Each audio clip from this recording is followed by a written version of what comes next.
Hello class, this is Alicia Blaylock, and this is my presentation of the yearly report.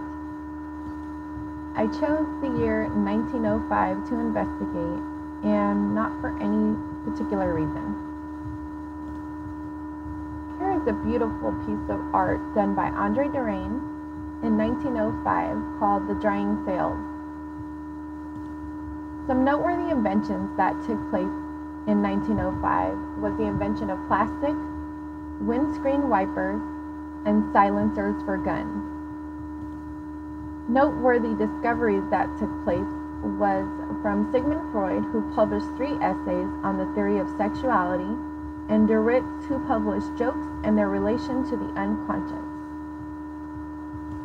Some noteworthy events that took place in 1905 was on January 22nd, which was the Bloody Sunday massacre of peaceful Russian demonstrators led by Russian Orthodox priest Father Gupon at the Winter Palace in St. Petersburg, which helped trigger the abortive revolution of 1905.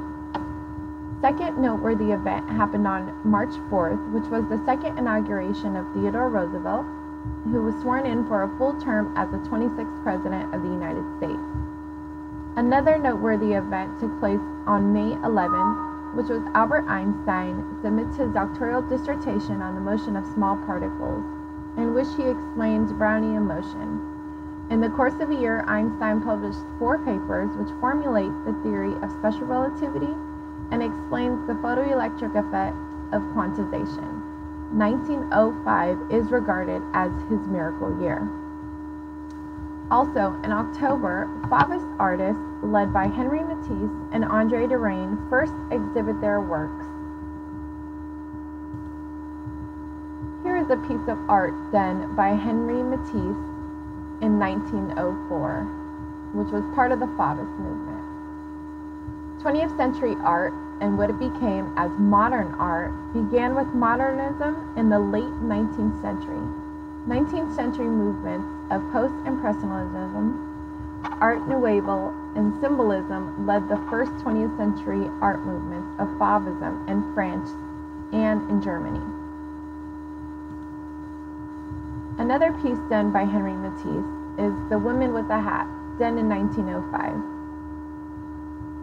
So some background on this movement was Gustave Monroe was the movement's first inspirational leader, a controversial professor at the École des Beaux-Arts in Paris, and a symbolist painter. He taught Matisse, among others, during the 1890s and was viewed by critics as the group's philosophical leader until Matisse was recognized as such in 1904. Monroe's broad-mindedness, originality, and affirmation of the expressive potency of pure color was inspirational for his students. Matisse said of him, "He did not get us on the right roads, but off the roads. He disturbed our complacency." So the things that led up to the year 1905 as far as art movements was the Post-Impressionism and Symbolism that took place in the late 1890s, which led to the Fauvist movement.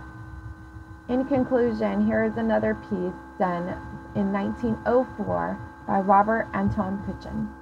I hope you enjoyed my presentation and learned a little bit about 1905 and the events that led up to the Fauvist movement. Thanks for watching.